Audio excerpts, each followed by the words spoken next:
Welcome, y'all. It's Wes with DIY Food Plot Pro. Thanks so much for joining us. Today's episode, I'm going to take you around. I'm going to show you various habitats on the farm that I'm on and how we're going to change these habitats and what do these changes look like down the road. I've got a really cool video. I think this is really going to be helpful seeing this, how this kind of progresses over time.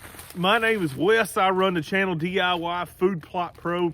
I have a Bachelor of Science in Agronomy degree. I farm for a living, and I have an 1,800-acre whitetail deer hunting outfitter in Western Kentucky where we can't bait, so we rely on these food plots to feed the whitetails that we're blessed to hunt. Today, we're going to be talking about timber and the forest. This is another huge food source that a lot of us are not utilizing to the maximum potential that it has. You look behind us in these woods. It has been about 60 to 70 years since this woods has been logged. You can see there's nothing on the ground anywhere around. This is straight, big, open timber that does very little for wildlife in most years. Now, it's beautiful. There's no question about it. It's absolutely beautiful. This year, it provided more use than it does in most years. This year, we had a huge acorn crop, and we had probably 3 or 4 months of solid acorn production out of these white and red oaks inside these woods like this. But other than that, that's a relatively short window. We need to be thinking long-term. And to do long-term, we've got to have something that may not look as pretty as this right here, but it's a lot more beneficial to our wildlife. As I come up here, I quickly notice a lot less deer tracks here. Okay, we don't see the bedding. We're on a point that's 60 feet in elevation above behind you. This should be prime bedding, but there's nothing to bed here. There's very little reason for a whitetail to be up here except for in the summer months when it's hot and he's trying to stay cool. There's no cover here. I can literally shoot a deer 150 yards through this woods, no trouble whatsoever at all. And when we have woods that are like that, we're not realizing the wood's full potential in aiding our efforts in feeding these whitetails. A little backstory, this farm was logged in 2014, been about 10 years ago. And there was different sections that this landowner chose to do. Mainly this was for timber, but I'm just gonna show you how this relates to deer and food. This spot here is really difficult to get to. I told you about the great big elevation change that we're here on. This spot is largely unchanged. This is big mature timber and it's pretty much gonna stay big mature timber. Got another spot on this farm where the timber was mighty good, but there was a really good future white oak and red oak. They cut the biggest trees, they left a good future. That part of the farm is really doing well. There's another part of the farm was basically low quality timber. They left seed trees, but was very few good quality mature timber left after they harvested. It was a straight maple forest. Maple can grow in that shade. It was a maple dominated forest had you have cut all those oaks. That landowner did not choose to cut all of the oaks. He left a pile of them in there to hopefully reseed the woods. Did open it up, so we're going to show you that spot right there. But as we get going, I'm going to pan around right here. It's cold out today, guys, for a old Kentucky boy. Can y'all, I hope y'all can see that down in there well. That is at least 60 foot of elevation change down in this bottom right here. And this bottom kind of runs all the way through down over yonder. And then these are the ridge hills right here. And you can see the big open timber right here and no bedding. It is important to mention that this is the top of a hill. This does not have a southern or a western slope. So obviously the sun's over here to the east, south, right through here, and west over here. So, you know, the way this would set up the very best if this was a hill kind of running off this direction, then you would have the southwest facing slope and you're blocked from the cold north wind. So as we come up on the top of this hill and kind of get on the south facing slope, there should be all kinds of beds right here. But there's not, because there's no woody stems on the ground. This is low quality timber. You've got a lot of elm. There's some ash. There's a little bit of maple, a little bit of hickory. A very few scattered oaks. And when you look up at the canopy, it's really not all that many trees that need to come down right here to really increase this. But there is absolutely no deer tracks in here. I want that to be pretty apparent to y'all. There's very, very, very few deer tracks in this open timber right now. But as you scan up, you know, this tree right here takes up a pile of the sunlight, and so does this tree here.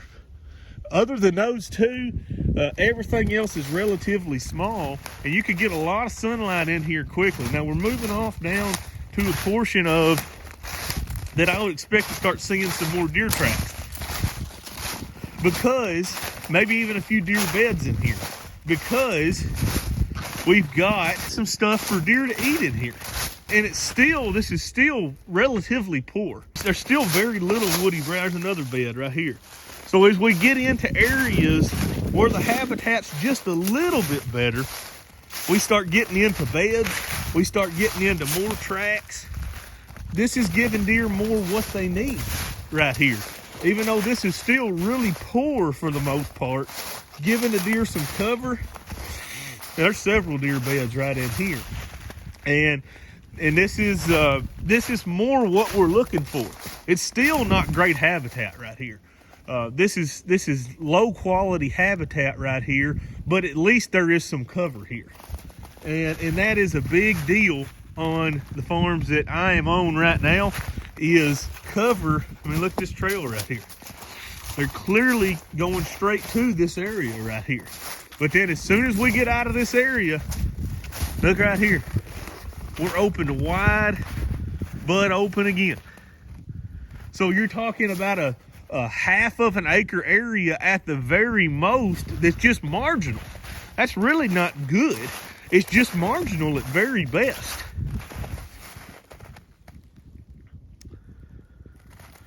So as we walk up down in here towards the bottom, we can clearly see what's left. This is an old field. The farmer abandoned it about 35 years ago. This is a fertile piece of ground right here. It did not take it long to turn in to a pretty good sized forest. But once again, very little use to whitetails right here. The cover has pretty much gone through there. I could shoot all the way through there.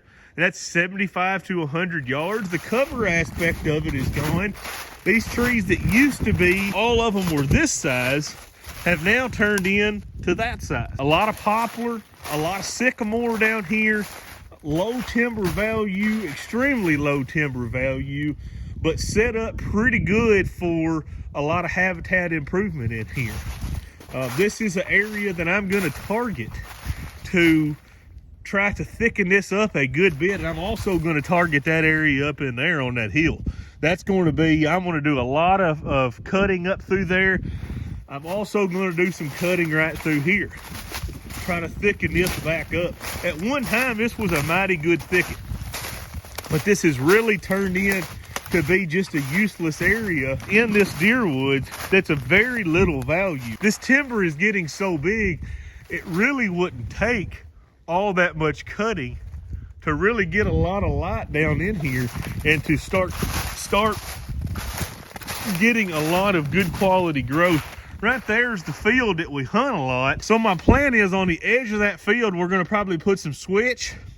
We're going to try to increase the bedding right on the edge of that field. We're going to do that by cutting and thickening up that edge quite a bit. We're going to try to get those does to bed right there, and we're going to try to get the bucks to bed right there on that hillside, where they're about 350, 400 yards to our food, where we have many chances to cut them off before they get here. Boy, I love scouting this time of the year, walking around the woods. You can really see this stuff easy this time of the year. I highly encourage you to get out right now and start making some patterns on some of these whitetails, some of these newer farms. It's cold. It's 7 degrees right now with a 15-mile-an-hour north wind, so it's in the negative wind chills. It's miserable, but look how easy that trail shows up. It goes up there about 20 yards, it splits to a V, and you can just easily walk, and you can see this trail, and you can see exactly where these deer are coming out of the woods. And then all of a sudden you can start scanning around and looking for bow stand placements for a lot of these areas where this might not be as visible in the summer as what it is right now. The bedding hill that I'm going to focus on for bucks is right there. Okay, now we're down in the bottom, and this whole thing runs like this. This is a series of 3 different little fields that the farmer used to plant here. About 35 years ago, he quit planting these, I suspect because the deer were beginning to get established at that point around here. So what we have in here is a bunch of low quality timber that's really doing very little for the whitetails. A lot of sweet gum in here, a lot of sycamore, a few hackberries on the edges. You know, that's a clear indicator of the hackberry right there. You know, you can see that pretty easy. That's a hackberry. We got a bunch of those in here. There's a bunch of maples. There's a bunch of sycamores and a few poplar. And so that's mainly the species that we have in here. And you can see a couple deer beds right there. We're in that transition from up there where it's that big, huge forest. We're in that transitional stage. This is fixing to be in that stage. You can already see a few of these big ones that are really beginning to take off and outcompete all the rest of them. And what you've got is you've got a pile of junk trees that size right there. We've got a big canopy up there. By God, you can see all the sweet gums up there. But other than a little bit of cover, and you're talking minimal at this point.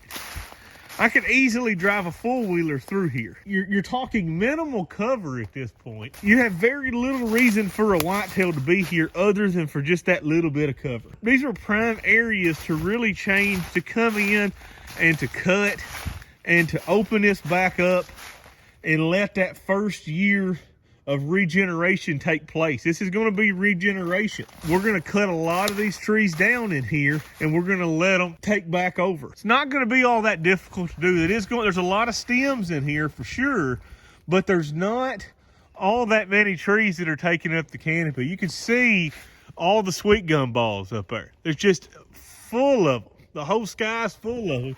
This thing is just almost exclusively dominated by sweet gum, poplar, sycamore, a whole bunch of trees that are completely useless to a whitetail other than the little bit of cover that we're experiencing here.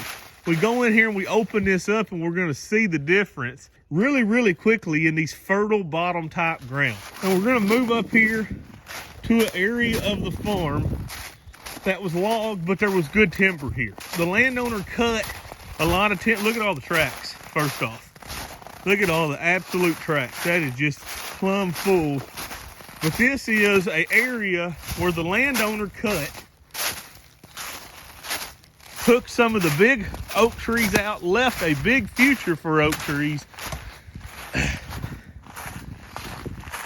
There's a bed right there. Right on the edge of that differing cover. You find that an awful lot of times. Old logging trail right here.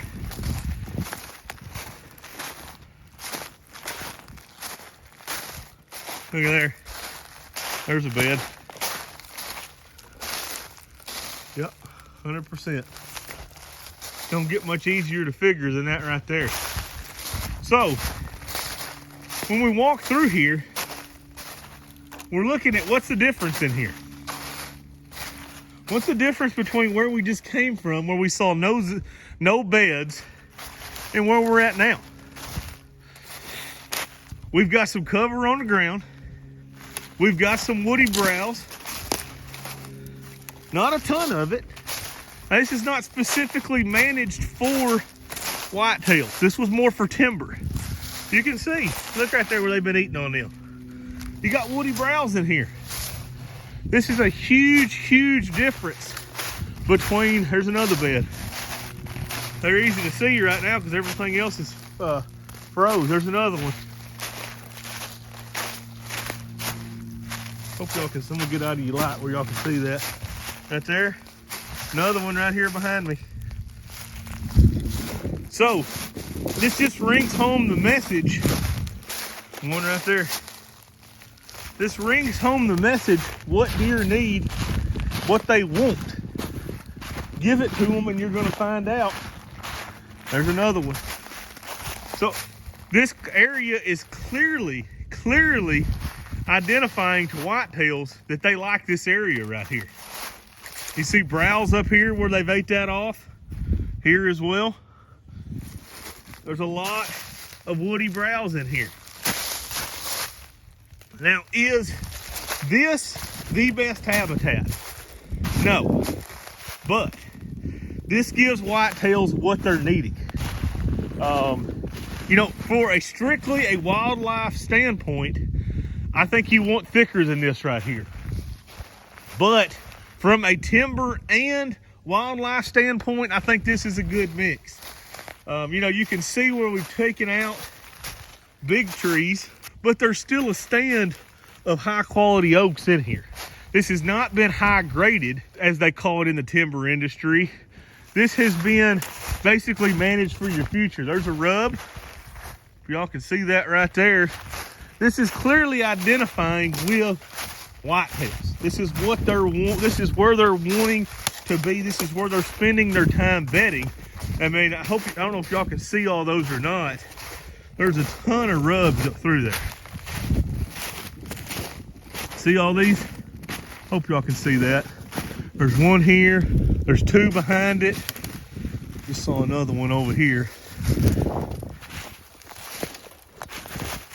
But this is more of a desirable habitat for whitetails. Like I said, this is not the very best, but it's getting a whole lot better than what in there was. You know, there's a lot of woody browse in here. There's just a pile of it. And that is what deer need this time of the year. You know, there are just piles of bedding right here. Just lots and lots of different bedding up through here. But there's quality browse as well. A lot of quality browse down through here. There's some cover. You know, there's a lot of trees down. This area was logged about 10 years ago. You can see the stumps are beginning to rot. There's 3 big white oaks right there that are cut, but there's 1 right there. There's 2 right next to it, 3 right here, 1 right here behind us. So we've left a good future. We've got a good balance of timber value and wildlife value in these woods like this right here. And it's important to note that this is beginning to get shaded out again. So once this gets shaded out, it's going to be a useless forest like down in there is. Once these trees get big enough, it's been about 10 years since this has happened, but really right now, some really good, what I would consider medium quality habitat. Not good, but not bad at all. Okay, and here's the final and last habitat that we have on this particular farm. This particular tract of hardwoods right here got logged in 2014, same time that one did. You can see a deer trail right there, pretty good one. The timber value was not here on this tract of timber. Very few desirable trees. You can see shagbark, hickory right there. You can see a little bit of ash, maples, hackberry. Very low quality timber in here. Now, it's important to note there is significant woody browse in this area. This part of the farm got thinned harder than anything else on the entire property because there was very few of them right there. You see a good white oak that the landowner left, and there's several of them in here. You see a lot of cherries. Those are cherries right there. But very little quality timber in this area. Meant there's an awful lot of sunlight coming.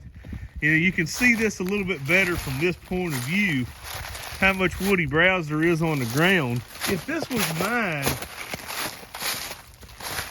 I would still want this to be thicker. There's a bed right there. Y'all can see that. Clearly a bed. I like this. There's another bed. I walked right through it. I like this right here. This is better, right? We're seeing a lot of woody browse through here, right? There's two more beds right there. 1, 2. We've got a good stand of woody browse on the forest floor, getting sunlight to the ground. Now, this is probably the best habitat that we have on the farm, but this is still, in my opinion, maybe just a 5 or a 6 out of 10 on the habitat side of this. If this was mine, a lot of these low quality trees would be coming down. Okay, so you've got an oak right there, a white oak. I'm obviously going to leave it for acorn production. There's a cherry right here that needs to come down. There's 2 more cherries right here. A hickory that ain't doing anything at all. 2 right here that would really help out and put a lot of sunlight on the ground. You got a sweet gum right here that needs to come down. If you took some of these trees down, you're going to increase the amount of forest floor growth. You're really going to see a huge difference. If we get this way, I believe it was cut a little bit harder. So we're going to start finding more beds likely. Look at, see this trail from right here. Look at this double trail right here. I mean, that's pretty wide open right there, fellas. I mean, look at that. That's not very difficult to follow that trail right there, by no means. But you're getting back in to a better style of habitat down in here. You're finding some woody browse again. There's quite a bit of it right up through there. You've got a good white oak. I suspect to put out a lot of acorns this year. And you can clearly see up ahead, we're getting thicker and thicker and thicker. Here's a crossing trail right here. But the trees that are here are low quality timber. They're not good for marketable timber, and a lot of them aren't good for wildlife. So there's no reason, in my opinion, not to come in here. There's an old maple right there, just as useless as anything. A couple red oaks right there. There's no reason, in my opinion, not to come in here and help this out, thin some of this down. So even though this is better than the first 2 options that we saw, it's still severely lacking. You know, that's more what you're looking to see right there. That's cover. That right there is cover. If it looked like that through all these woods with some trails cut through, that's what you're looking for right there. That's what deer like.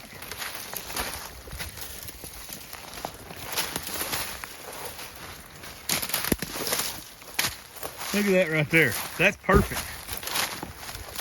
That is perfect for an old deer. He feels mighty comfortable right through there, traveling through here. Look at that good trail. There's a bed right there. Good trail going through there. He feels comfortable coming through right here. He's not exposed at all. But it don't last very long. We're already back to that opened up more type of timber where there is some browse, but it's really limited again at this point. Once again, you got a maple. It's taking up a lot of sunlight right there next to a white oak. It's putting off some.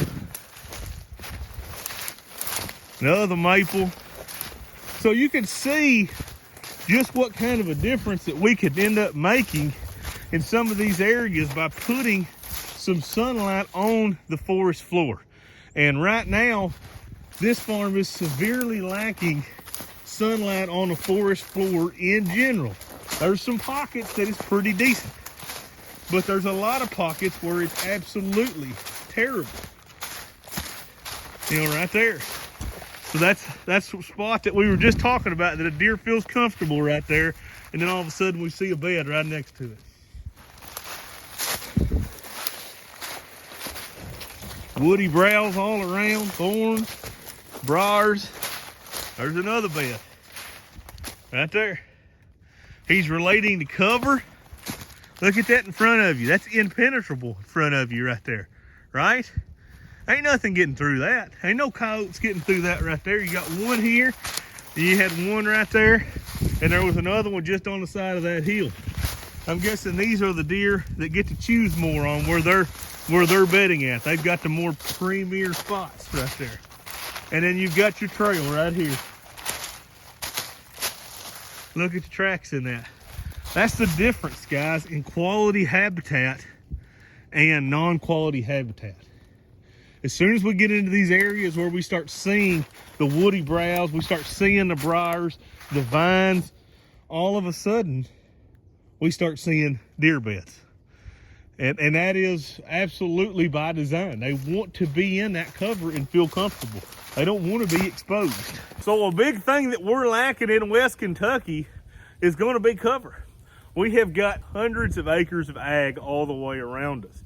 We've got plenty of ag between where we started on that hillside where I showed you I wanted to have buck bedding. We had 8 different fields that a buck or doe, deer could hit within 450 yards from that hill. So we have plenty of groceries on these farms most of the year. We're adding those winter food plots to really help those animals get through. Cover is where we're lacking in this area right here. It's not more food, it's cover.